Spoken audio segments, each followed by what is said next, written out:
Well, good morning, YouTube. Before I get into the little meat of the matter here of the video, I just really want to say thank you for all the new subscribers. Over the last week or so, I've had over 4,500 new subscribers to the Old Dog channel. So welcome aboard, everybody. And the other exciting part of that is, according to the man buns up in Google land, about 8 or 9% of those subscribers are female. So that's a change of pace, and it's a refreshing change of pace. And you guys have been participating, ladies. You've been commenting, and I've really appreciated that. And about 5% are the angry women that don't like me, because I remind them of their father, probably. And but the other 95% of you chicks are totally cool. So keep on keeping on, girlfriend. I appreciate you. And I also appreciate the guys that have been with me from the beginning, too. So I haven't posted a video in 4 or 5 days because, to be quite frank with you, I haven't had anything to say. And I was advised by a few people that I talked to that are also doing YouTube, and they say, wow, man, you know, your channel's on a real roller coaster here. You need to ride the wave. Excuse me. And I said, yeah. They said, yeah, you got to post a video, you know, every day now because you're on fire. People are watching your channel. And it's like, you know what, man, I can't just do a video for the sake of doing a video. Unless I've got something to say, I just don't want to say it. So I don't want to go there. But the last 4 or 5 days have been interesting. I have been watching the news, and it's all about the coronavirus, the coronavirus, the coronavirus. And as it should be, I mean, it's affecting the world. And what I've noticed is now the reports, of course, they're talking about the economy. Of course, they're talking about when to go back to work and this and that and the other. But what struck me was how much mental issues are starting to surface now. Suicide hotlines are ringing off the hook. People are feeling isolated. People are feeling lonely. People are feeling desperate. They don't have financial assistance that they thought they were going to receive. They may just be flat out bored. I feel very blessed in the fact that me being me, I have a Social Security check that comes every month. I already live a life that's very simple and minimalistic anyway, so I don't require a lot of stuff. As long as there's food on the table and the air conditioner works, I'm happy. It doesn't take much. But I found myself getting ashamed of myself, especially earlier today. And the reason that happened was, today I thought was the day that May and I could bug out of the house and go down the street and go to the supermarket and get some stuff. We have these passes, and the passes are good on this day, this day, and this day. And now they've got them color-coded and changed around, and they've reinvented this wheel 4 or 5 times. And May and I both, our heads are just spinning with the information because it keeps changing. But we've got this, I don't have it here, but we've got this little kind of generic pass, if you will. And normally that's been working, but like I said, they've changed it and they've color-coded it. So we went day before yesterday, and they said, no, you have to go on Tuesday, and both of us, for some reason, they did. Now that I rewound the movie, and we went on Wednesday for some reason. I don't know, we just got screwed up. And we went, that's today, Wednesday. And so I don't get irritated with the guys doing their job or anything. I think that a lot of it is nonsensical, what they're doing. But that's not for me to decide. I just go with the flow, right? So today we take off on the gay-looking little red scooter. We buzz down the hill, and as we approach the checkpoint, nobody did anything.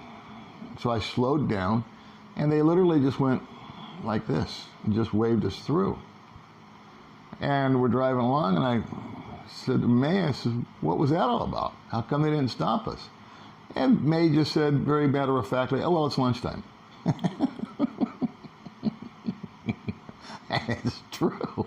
They were back there having their lunch. And inside of me, the hackles went up, on the back of my neck. And I thought, oh, so we go through all this rigmarole. We go through all this hoo-ha about checking and spraying and passes and inspections and temperatures and blah, blah, blah. But for an hour, we're just going to take off from the coronavirus. May and I could have been infected, and they just blew us through. And so just the nonsensical notion of that got me all uppity and self-righteous and superior, and all these ugly little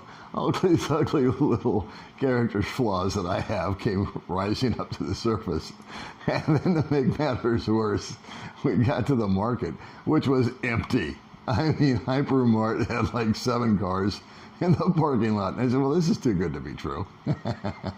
And when we got up to the door, the kid said, no, you need a red color and you don't have one. And so I looked at the store. I just kind of peeked around and I said, dude, we're only 2 people. We just want to buy some milk and bread and eggs and we'll be in and we'll be out. He's like, no. And to me, if I had been him, I probably would have said, yeah, okay, go on in. But the kid was doing his job. And you know what? I had a job for 40 years where I had to deal with the friggin' general public. And so I have always been empathetic and sympathetic to anyone that's got to put up with the general public. And so at that point in time, I was the general public. And what did I do? I threw my hands up and said, let's go, May. What a dick. And so I got home and it was, and so after I got home, I sat back and I kind of reflected on it.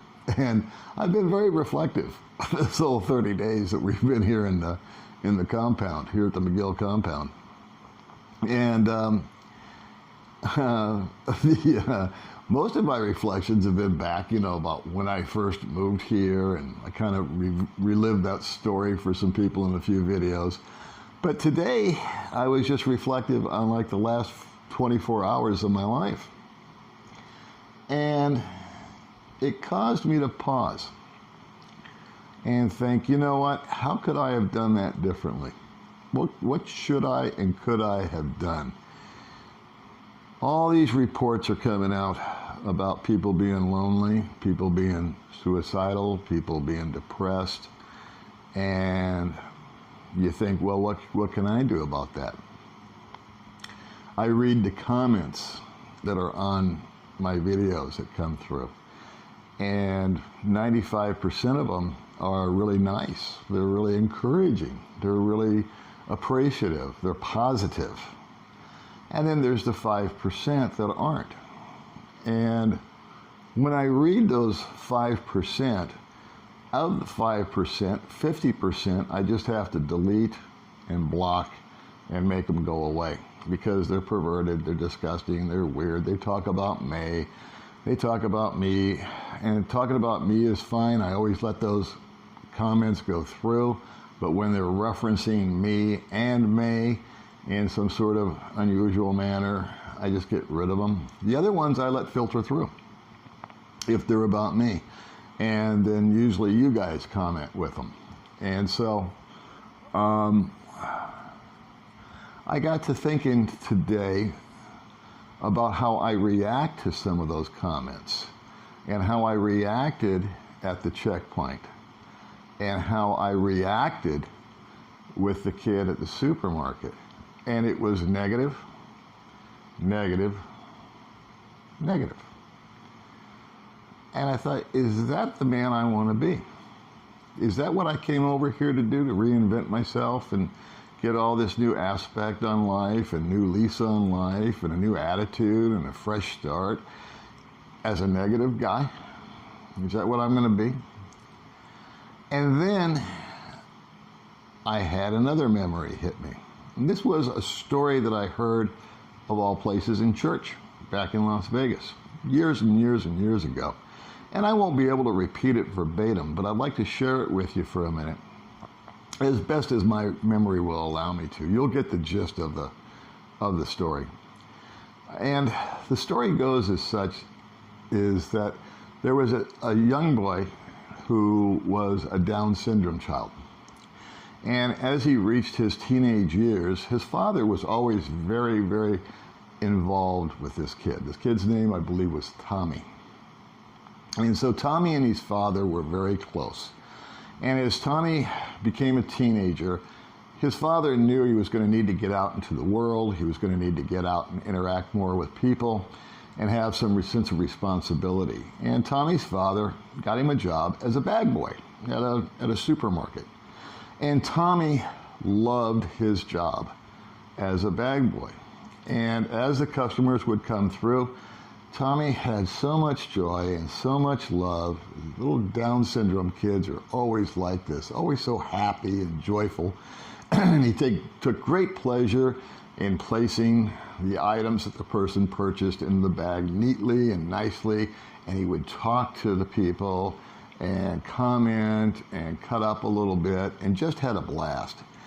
And the people that went through the line, they were all cool. I mean, they knew this kid's, special needs and all that. And so nobody was outwardly hostile towards him. But they had noticed, the cashiers had noticed, that some of the people were getting a little frustrated at the time it took for him to get them checked out. And that was kind of transcended to Tommy and his father. And so Tommy and his father sat down one night and said, what can we do here? And so they decided that they were going to write notes to Tommy's customers that came through the line. And these notes were written on Post-it notes. And they were words of encouragement. They were nice sayings. Some of them were biblical. And it wasn't the typical have a nice day, flippant little note that you just put that people look at and go, yeah, you too. The notes were of the nature where it said, you cause me to have a nice day when you're in my line. I always feel better after seeing you and packing your groceries. On and on and on. And so Tommy started to put the notes in with the groceries. 3 or 4 days later, the manager walked into the store and he saw that he had 5 or 6 or 7 cashiers open. And at one cashier, there was 2 or 3 people, 2 or 3 people number 2, 4 or 5 people at number 3. And at Tommy's checkout counter, the line went 20 or 30 deep. The manager went up to the people in the line and said, you know what, folks, you don't have to stand here. We've got an open register over here and an open register over there. And the people all looked at the manager and said, that's okay. We want to see Tommy. You see, what Tommy had offered these people was something that they weren't getting, and that was simply a word of encouragement. I think that as a society, we are starved for words of encouragement. It's so simple for me to get my hackles up when I drive through the checkpoint and they're at lunch and I think they should be at work. And when I can't get into the store, for me to throw my hands up in the air for a kid that didn't do anything but his job. And so I guess what I'm trying to say today is, through my own little personal inventory this week, What I have decided to do is I'm going to adapt the attitude of Tommy. I want to be someone that is encouraging to people. I don't have that much time left on the planet, so how do I want to spend it? Do I want to be some negative Nancy that is self-righteous and special and it's me, and I got to have my way? I don't think so. I don't think that's the impression that I want to leave. How about you? What kind of impression do you want to leave? I do know this. I do know that before I go back down the hill tomorrow, because tomorrow is my day, I'm going to go up the hill. Because up the hill there's a little bakery. And I can go up there with May. And we can buy a couple dozen donuts or bread stuff or whatever. Very inexpensive, local stuff. And when I get to the checkpoint, whether I have an easy time with it or a hard time with it or a normal time with it, they take my temperature, they take my license, they take a long time, it's hot outside. No, even if they turn me away because something's still wrong with my pass, I'm going to let them know that I appreciate the job that they're doing. And I'm going to give them their little box of donuts or whatever it is we buy for them. I'm going to bounce on with my day. And hopefully that will make someone feel worthwhile and appreciated. Because we deserve to be appreciated. When I get to Hypermart, the kid may not be there, but I'm going to have something for that person too. Something small, a candy bar, I don't know. You're appreciated. When I get a negative comment on one of my videos, including this one, if it's not something I have to delete, in other words, if it's not really vulgar or sexual or something like that or demeaning towards women, if it's just, a little rude remark, instead of looking at it and getting pissed off, I'm going to look at it and say, what is going on in this person's life to make them react that way? What's missing? What's lacking? Maybe they just need a word of encouragement. So I'm going to try and do that. I'm going to try and leave an encouraging, loving word for anybody and everybody that may leave a negative comment. And of course, I always try to say thank you to those of you that give me a nice compliment. So that's how I'm going to spend my day tomorrow. Maybe you can leave some comments or some suggestions, or maybe you'd just like to share how you're going to spend your day. Everybody, God bless you, and take care. I will see you next time.